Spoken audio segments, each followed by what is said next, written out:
کہہ سکیں یہ کون سی جوانی ہے کہ دن بھر انسان غیر محرموں کے ساتھ بات کرے اور رات کو فلمیں دیکھ کر سو جائے، نہ اس کو رمضان کا پتہ نہ غیر رمضان کا پتہ. ایسی زندگی پر تو لعنت ہو، 100 بار لعنت ہو کہ رمضان کا مہینہ پانے کے بعد بھی ہماری جوانیاں غفلت کے اندر گزر رہی ہیں. مفتی سجاد احمد قاسمی کے بیانات کے لیے مفتی صاحب کے official channel the beauty of Islam کو سبسکرائب کریں. مہینے نصیب ہے، 11 مہینے ہمارے تو گزر گئے.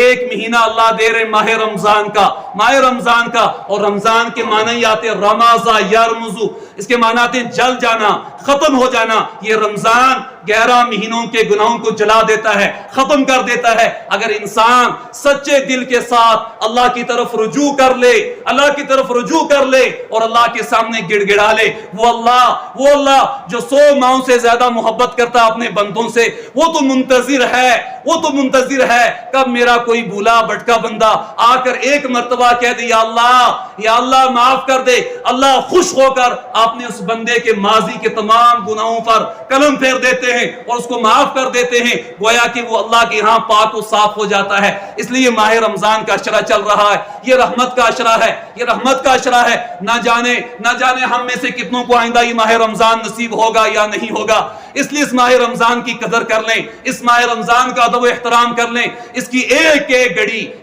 گھڑی اللہ کی یاد میں گزاریں، تلاوت قرآن میں گزاریں، نمازوں کے اندر گزاریں، صلاۃ و تسبیح پڑھیں، نوافل کا اہتمام کریں. اور اگر نمازیں چھوٹ چکی ہیں ان نمازوں کی قضا کر لیں. یہ وقت بار بار نہیں ملتا.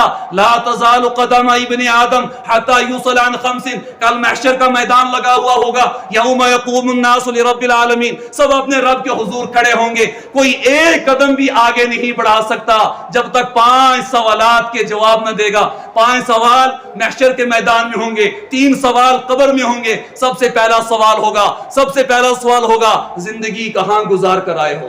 جو آج ہماری زندگی غفلت کے اندر گزر رہی ہے، جس زندگی کو ہم کچھ نہیں سمجھ رہے، یہ اللہ کی بہت بڑی عظیم نعمت ہے. ذرا ان سے پوچھو جو ہاسپٹل کے اندر پڑے ہوئے ہیں اور زندگی کے ایک ایک لمحے کے لیے ترس رہے ہیں کہ کب ہمیں شفا مل جائے. طرح طرح کی بیماریوں کے اندر مبتلا ہیں اور اللہ نے ہمیں سب نعمتیں نصیب فرمائی ہیں، تمام خوشحالیاں نصیب فرمائی ہیں. پھر بھی اگر ہماری زندگی غفلت کے اندر گزرے تو ہم سے بڑا بد نصیب اور ہم سے بڑا مجرم اللہ کے نزدیک کل کون ہوگا. اور دوسرا سوال ہوگا جوانی کہاں گزار کر آئے ہو. اس لیے میں نے اس سے پہلے بھی کئی مواقع پر کہا تھا، عبادت تو جوانی ہی کی عبادت ہے، عبادت تو جوانی ہی کی عبادت ہے. وہ شیر کیا شکار کرے گا جو بڑھاپے میں پہنچ جائے، جس کے دانت جواب دے چکے ہوں، جس کی بینائی جواب دے چکی ہو، جس کے کانوں کی سماعت جواب دے چکی ہو. وہ کیا خاک شکار کرے گا؟ وہ تو ایک غار کے اندر پڑا ہوا اپنا دن گزارے گا. آج ہمارا بھی وہی حشر ہے 60-70 سال زندگی کے جو اہم سال ہوتے ہیں وہ غفلت کے اندر گزرتے ہیں، وہ خرافات کے اندر گزرتے ہیں. اور جب انسان کسی کام کا نہیں رہتا پھر تسبیح لے کر پہلی صف کے اندر حاضر ہوتا ہے. یا ایسے ہی ہوتا ہے کہ اپنی ملازمت کے دوران تو سب سے بڑا ظالم ہوتا ہے اور جب ریٹائرمنٹ کا وقت آتا ہے لگتا ہے اس سے بڑا منصف، اس سے بڑا عادل، اس سے بڑا انصاف کرنے والا دنیا کے اندر کوئی نہیں ہوگا. اس عبادت کا کیا فائدہ؟ عبادت تو تب سے ہو جب سے انسان شریعت کا مکلف ہوا ہے. 15 سال کی عمر سے 60 سال کی عمر میں نمازی بن رہا ہے. یہ جو سال ضائع ہو رہے ہیں اس کا بھی تو اللہ کی یہاں حساب دینا ہوگا. میرے بزرگوں اس زندگی کو غنیمت جان لو. یہ زندگی بار بار نہیں ملے گی، یہ جوانی بار بار نہیں ملے گی. کتنے نوجوان تھے جن کی آرزویں تھیں لیکن رات کو سوئے، صبح کو ان کے گھر سے جنازے اٹھے ہیں، ان کے گھر میں ماتم مچا ہوا ہے.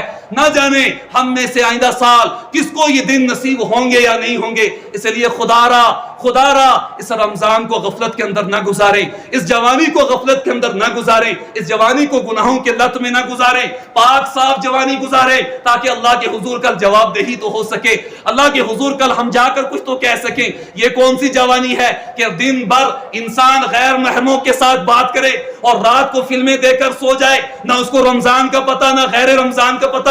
ایسی زندگی پر تو لعنت ہو، 100 بار لعنت ہو کہ رمضان کا مہینہ پانے کے بعد بھی ہماری جوانیاں غفلت کے اندر گزر رہی ہیں.